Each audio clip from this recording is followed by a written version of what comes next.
Assalamualaikum warahmatullahi wabarakatuh.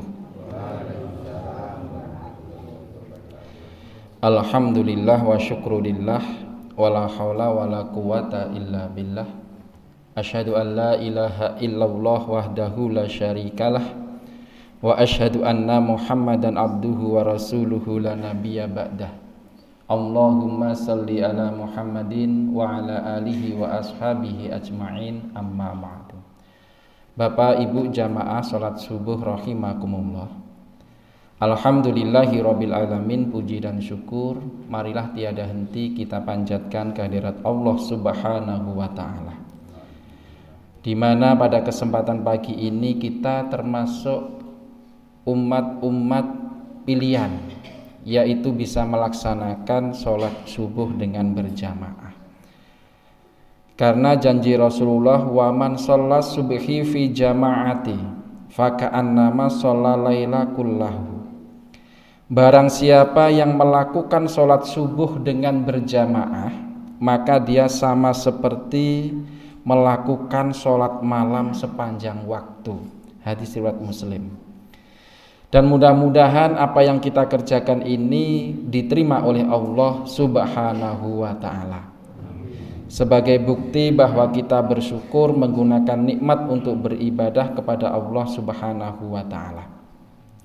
Salawat dan salam tak lupa kita haturkan kepada junjungan kita Nabiullah Muhammad sallallahu alaihi wasallam, kepada keluarga, sahabat dan pengikutnya, insya Allah termasuk kita semuanya.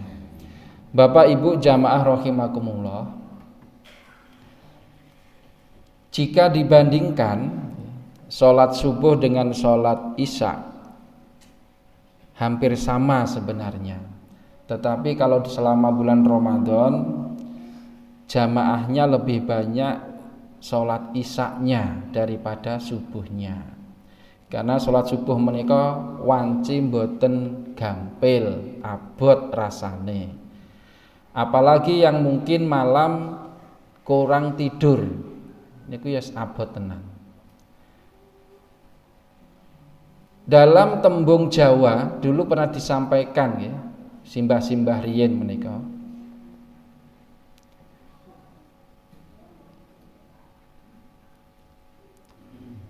Bilih jamaah subuh menika termasuk waktu yang utama. Dan bahkan banyak sekali setan yang akan menggoda, yang tidak mudah kita akan melaksanakannya. Pramila nggih wajar bila memang waktu subuh menika luar biasa, baik kemuliaannya, keutamaannya maupun tingkat kesulitan kita melaksanakannya. Bapak Ibu jamaah rahimakumullah, dalam Islam kita diajarkan bahwa dalam setiap beramal, beribadah kepada Allah Subhanahu wa taala menika dipun dawuhi supados kita mangertos mengapa amal ibadah itu kita kerjakan. Disinilah pentingnya kita berbekal ilmu dalam melaksanakan amal soleh, termasuk dalam ibadah puasa Ramadan. Tentu kemarin jauh-jauh hari sebelum Ramadan masuk, kita sudah harus berbekal ilmu agar amal ibadah kita selama bulan suci Ramadan menika mendapatkan ridho dari Allah Subhanahu wa ta'ala. Zaman sekarang ilmu memiliki kedudukan yang sangat tinggi di kalangan masyarakat. Orang-orang yang memiliki ilmu, dia akan menduduki posisi-posisi penting dalam jabatan pemerintahan maupun kemasyarakatan. Ternyata memang janji Allah, orang yang memiliki ilmu, dia akan ditinggikan derajatnya oleh Allah Subhanahu wa ta'ala. Yarfa'illahu alladzina amanu minkum walladzina utul ilma darajat wallahu bima ta'maluna khabir. Allah Subhanahu wa ta'ala akan meninggikan orang-orang yang beriman di antaramu yang berilmu pengetahuan beberapa derajat. Allah Subhanahu wa ta'ala maha mengetahui apa yang kamu kerjakan. Menika wonten surat Al-Mujadilah ayat 11. Bahkan dalam ayat yang lain Allah juga menyebutkan bahwa orang yang berilmu dan dengan orang yang tidak berilmu mereka berbeda. Dan ini kita akui di dunia juga demikian. Pentingnya ilmu dalam mendasari amal kita akan menyebabkan kualitas amal ibadah kita di hadapan Allah Subhanahu wa ta'ala. Dalam sebuah kisah, ada seorang pemuda Arab yang kebetulan tinggal kuliah di Amerika. Kemudian di Amerika ini dia berteman dengan pemuda setempat yang secara agama dia beragama Nasrani. Begitu akrab sang pemuda Islam ini dengan pemuda Nasrani sehingga hampir setiap hari bercengkrama, pergi bersama dan lain sebagainya. Suatu ketika saat sedang berjalan berdua, ternyata hari itu adalah hari di mana sang pemuda Nasrani ini harus beribadah. Akhirnya kebetulan di samping gereja sang pemuda Nasrani ini mengajak dengan maksud ingin memperkenalkan, mengajak masuk ke dalam gereja. Sebenarnya sang pemuda Islam ini sudah berusaha menolak, tetapi sang pemuda Nasrani ini memaksa dengan argumen-argumen yang akhirnya pemuda Muslim ini ikut masuk, duduk di dalam gereja. Tidak berselang lama sang pendeta akhirnya datang dan menempati posisinya. Setelah dia menghadap kepada jamaat semuanya, dia pun berkata, di tengah kita ada seorang Muslim. Aku berharap ia keluar dari sini. Sang pemuda Muslim ini pun diam. Dia tidak berani untuk berdiri dan keluar. Akhirnya sang pendeta ini pun mengulang lagi. Aku minta ia keluar dari sini dan aku akan menjamin keselamatannya. Barulah kemudian sang pemuda ini berdiri dan berjalan, hendak keluar, tetapi sampai di depan pintu sebelum ia keluar, sang pendeta pas ada di sebelahnya. Pemuda ini bertanya, bagaimana engkau bisa mengetahui kalau aku seorang Muslim? Kemudian pendeta ini pun menjawab, aku dapat mengenalimu dari tanda yang terdapat di wajahmu. Bapak Ibu hadirin rahimakumullah, bahwa kita sebagai seorang Muslim akan memiliki tanda yang memang berbeda. Di dunia saja bisa terlihat, terlebih kelak di hari kiamat. Wajah-wajah seorang Muslim, laki-laki perempuan, itu semuanya akan bercahaya, memantulkan cahaya karena ia sering berwudu. Ini yang akan membedakan kelak. Akhirnya sang pemuda ini mau melangkah untuk keluar, tetapi pendeta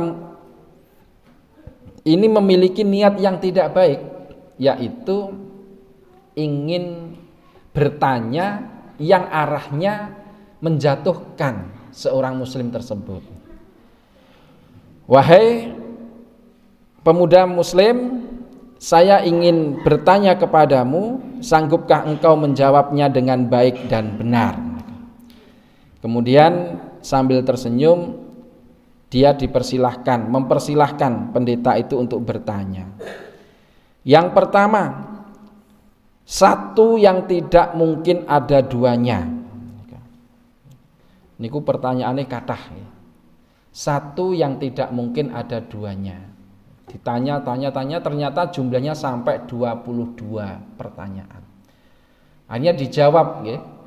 Saya sampaikan satu persatu pertanyaan dan jawabannya. Satu yang tidak mungkin ada duanya ialah Allah Subhanahu wa ta'ala, Tuhan pencipta semesta alam. Diam, terdiam. Kemudian yang kedua, dua yang tidak mungkin ada tiganya. Akhirnya dijawab. Napa niku, Bu? Dua yang tidak mungkin ada tiganya. Niku nek rong maca nggih mboten ngerti. Utawa yang belum pernah mendengarkan kisah ini. Bayangke nggih, ujug-ujug awake dhewe niku ditekoni dua yang tidak ada tiganya. Waduh apa? Ternyata dijawab oleh sang pemuda muslim ini adalah malam dan siang, sebagaimana firman Allah Subhanahu wa taala dalam surat Al-Isra ayat 12. Yang ketiga, tiga yang tidak mungkin ada empatnya. Ini tambah mumet neh nih.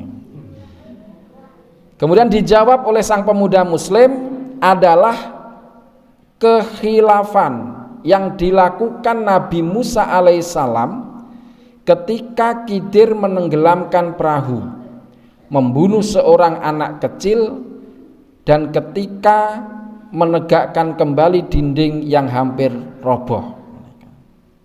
Jelaskan beberapa ayat yang menerangkan terkait dengan perjalanan Nabi Musa dan Nabi Khidir. Yang keempat, empat yang tidak mungkin ada limanya,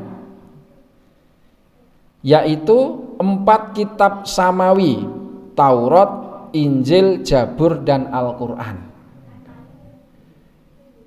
Alhamdulillah pemuda muslim ini diberi kemampuan oleh Allah ilmu agama yang kuat, ilmu agama yang bisa kemudian menjelaskan tentang Islam yang sebenarnya.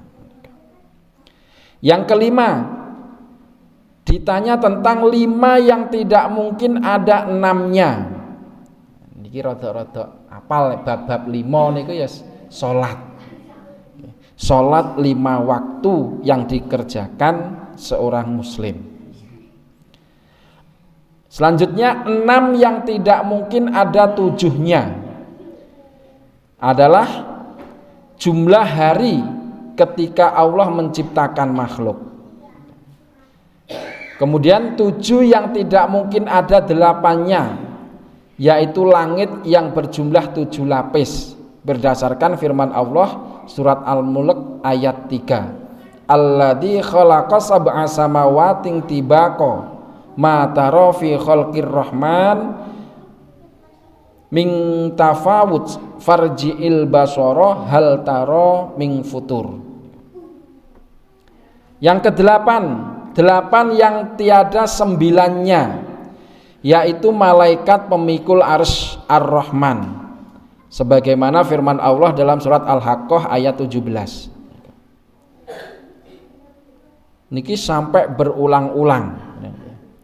9 yang tiada 10-nya. Napa Bu? 9 yang tiada 10-nya. Sangel jimbit ra isoh nih. Adalah mukjizat yang diberikan kepada Nabi Musa.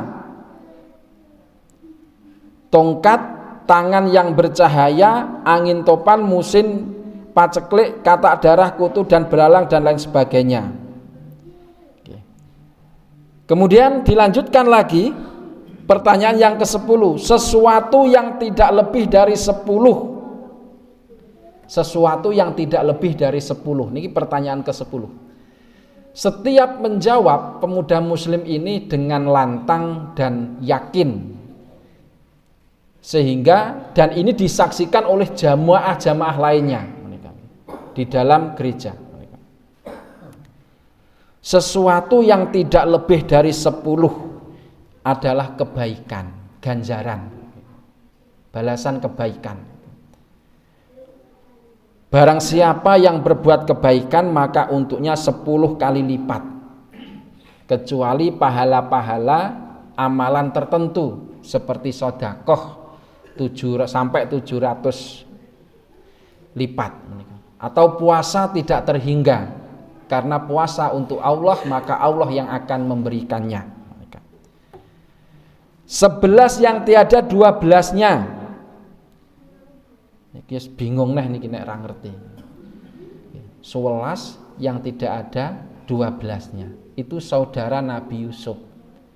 Nek Mas Yusuf niku ya saudarane meng loro karo Mbak Ipat ya. Ning ini Nabi Yusuf. 11 yang tidak ada 12-nya.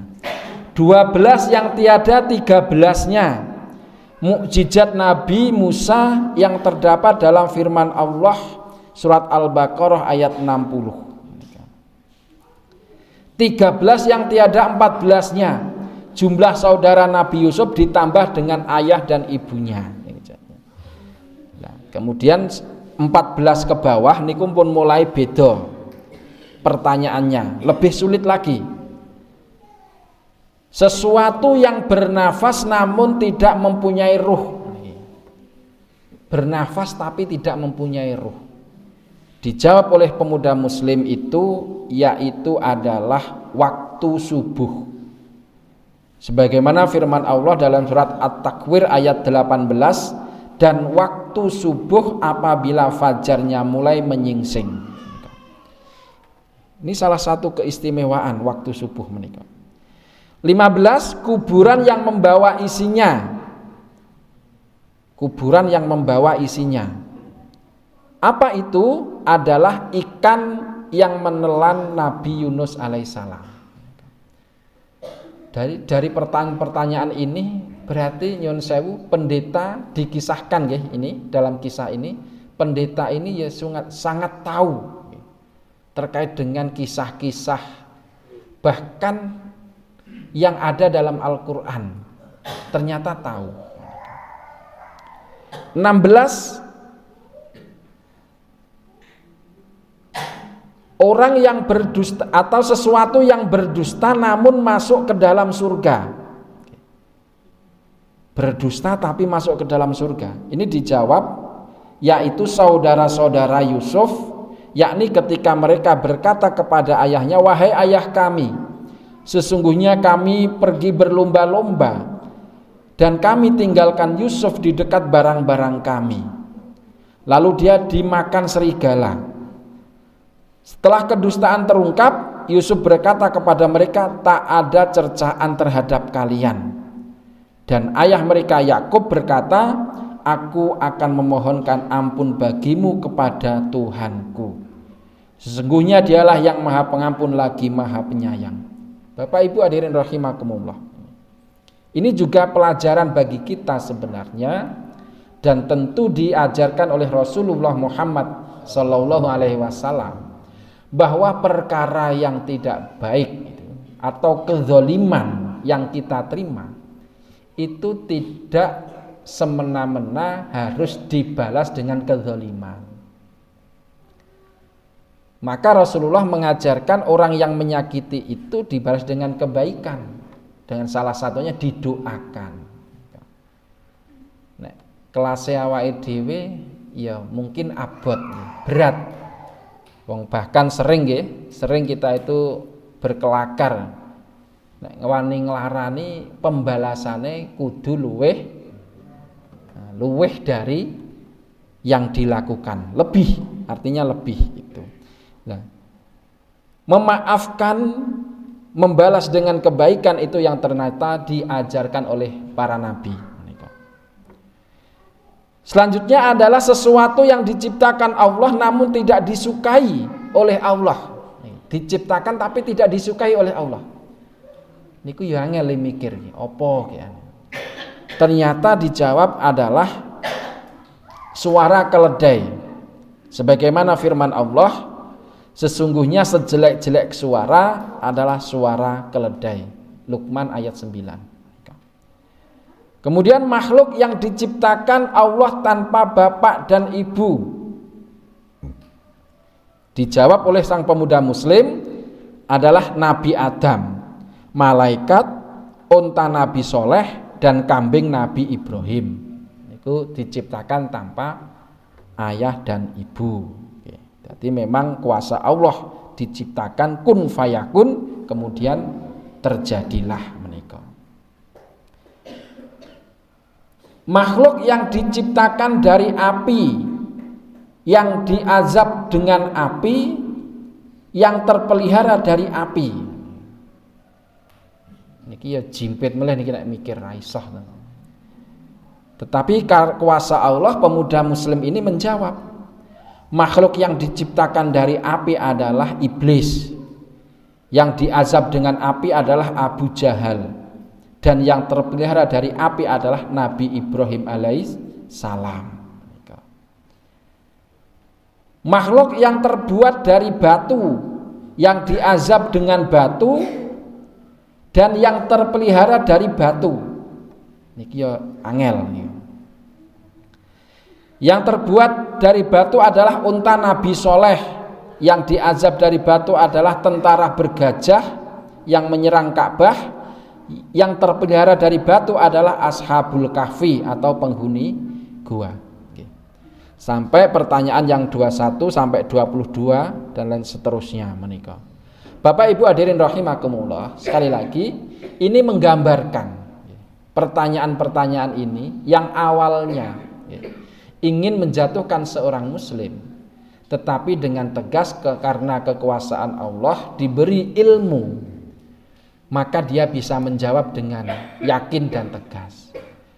Bahkan setelah pemuda ini selesai menjawab dan semuanya benar, dan para jamaat yang ada itu memuji, do gemereneng, wah elok tenan nih, dikai pertanyaan rolikur iso jawab kabeh dan benar semua. Nek ulangan bijine 100. Pemuda ini akhirnya sebenarnya sudah mau keluar, tetapi dia teringat sesuatu dan menanyakan kepada pendeta, wahai pendeta, saya sudah menjawab 22 pertanyaan dan sudah saya jawab. Saya ingin menanyakan satu pertanyaan, tolong engkau jawab. Apakah kunci surga itu? Itu jawabannya singkat. Apakah kunci surga itu? Pertanyaannya. Para jamaat ini menunggu. Karena lama diam, jamaat ini akhirnya, wahai pendeta, jawablah. Karena engkau tadi sudah bertanya 22 pertanyaan dan dijawab dengan benar. Sekarang jawablah satu pertanyaan dari pemuda itu. Kami yang akan menanggung keselamatanmu. Akhirnya aku tahu jawabannya, tapi aku takut kalau aku menjawab kalian akan marah. Tapi dengan kompak jamaah itu menjawab akan menanggung keselamatannya. Akhirnya pendeta ini menjawab, kunci pintu surga adalah asyhadu alla ilaha illallah wa asyhadu anna muhammadar rasulullah. Dan benar, akhirnya satu jamaah itu semuanya alhamdulillah kuasa Allah masuk Islam. Ini sepenggal kisah terkait dengan pentingnya ilmu dalam mendasari amal ibadah kita, termasuk bagaimana kita mendasari ilmu dalam melakukan ibadah puasa Ramadan. Jadi mboten namung pokoke nek wayahe sahur ya sahur, engko subuh ya subuh. Tapi tidak. Tapi kita mengetahui bagaimana sebuah ibadah syariah itu diperintahkan oleh Allah, sehingga akan menambah kemuliaan kita di hadapan Allah Subhanahu wa ta'ala. Orang sering berkata bahwa ilmu itu sangat membantu manusia, karena dengan ilmu hidup manusia akan semakin mudah. Ini benar. Nek duwe ilmu insyaallah ngopo-ngopo ki gampang. Walaupun juga ada wong pinter sing digunakan untuk minteri orang lain, itu juga ada. Bulu tangkis niku nek pinter ngerti ilmune teknike, nek dicilik terus le anu pripun niku Pak Warto niku pinter. Kok nek dilop dan lain sebagainya niku ya gampang mawon. Ning nek rung taune kon bulu tangkis nganti kepontal-pontal gitu. Voli nggih ngoten. Mbok awake dhuwur nek rung nggih dedeke entuk kasarane ngoten nggih. Nek rung taune ya angel ternyata niki. Artinya memang benar ilmu itu akan mengantarkan manusia lebih mudah menghadapi segala sesuatu. Tetapi ternyata yang namanya ilmu tidaklah lengkap tanpa ilmu agama. Kita boleh memiliki ilmu apapun, tapi yang terpokok adalah ilmu agama. Karena dengan agama, insya Allah manusia akan terarah. Ya ilmu agamane kokoh, ilmu nopo, ilmu-ilmu lainnya juga banyak. Insya Allah dia akan lengkap. Karena sesuai dengan janji Rasulullah, man yuridillahu bihi khairan yufaqihu fiddin. Barang siapa dikehendaki kebaikan oleh Allah Subhanahu wa taala, dia akan diberikan pemahaman tentang urusan agama. Hadis riwayat Bukhari dan Muslim. Bapak Ibu jamaah rahimakumullah. Inilah sekali lagi betapa pentingnya kita mengetahui bahwa Ramadan ini adalah bulan kemuliaan. Nek nganti keliwat ibadahnya kita eman-eman. Kok eman-eman kenapa? Karena kita sudah tahu kemuliaan bulan suci Ramadan. Mengapa bulan suci Ramadan itu mulia? Salah satunya adalah kita tahu di dalam Ramadan itu adalah diturunkannya Al-Quran. Di dalam Ramadan itu adalah dibukanya pintu-pintu surga, ditutupnya pintu neraka, setan-setan dibelenggu, sehingga kita diberi kemudahan oleh Allah untuk melakukan kebaikan. Ngibadah niku enteng, bahkan sedekah niku nggih enteng rasane, karena Allah memberikan kemudahan-kemudahan. Beda niki nek ora Ramadan ya salat subuh niku nggih mboten sak menten iki. Tapi karena Ramadan alhamdulillah kita semuanya diberikan kemudahan. Kita tenanan leng ibadah di Ramadan karena tahu dalam salah satu malam Ramadan itu terdapat Lailatul Qadar. Yang bukan hanya di penghujung Ramadan tapi dari awal sampai akhir semuanya berpartisipasi atau andil dalam meraih Lailatul Qadar.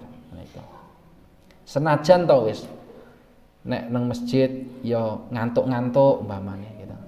Terkadang ya turu mbuh le diomongne apa ora ngerti bali ya bali umpamane. Niku mawon nggih pun dicatet ganjaran. Niki. Jadi ini nikmat Allah Subhanahu wa taala. Maka sangat rugi orang yang diberi kesempatan oleh Allah ketemu Ramadan tapi tidak mendapatkan maghfirah dari Allah Subhanahu wa taala. Bapak Ibu hadirin rahimakumullah, yang terakhir sebagai catatan bahwa dalam bulan suci Ramadan ini adalah salah satu bulan di mana Allah akan mengabulkan doa-doa kita, terlebih saat kita berpuasa. Pramila monggo nggih, dalam melaksanakan puasa ya sing ngati-ngati tenan. Niki benjang insyaallah kita sambung. Pentingnya ilmu niku wau. Dadi poso kuwi bagaimana toh, yang membatalkan puasa itu apa, yang mengurangi menghilangkan pahala puasa itu apa. Wong terkadang ngerti wae sok nerjang napa melih mboten ngertos. Jadi eman-eman agar utuh dan lengkap, kita mendapatkan rahmat dari Allah, ampunan dari Allah Subhanahu wa taala, maka harus kita persiapkan dengan semaksimal mungkin. Wabillahi makaten ingkang saged kita aturaken wonten klentah-klentunipun nyuwun pangapunten. Monggo kita pungkasi kanthi waosan tahmid sesarengan. Alhamdulillahirabbil alamin. Matur nuwun. Assalamualaikum warahmatullahi wabarakatuh.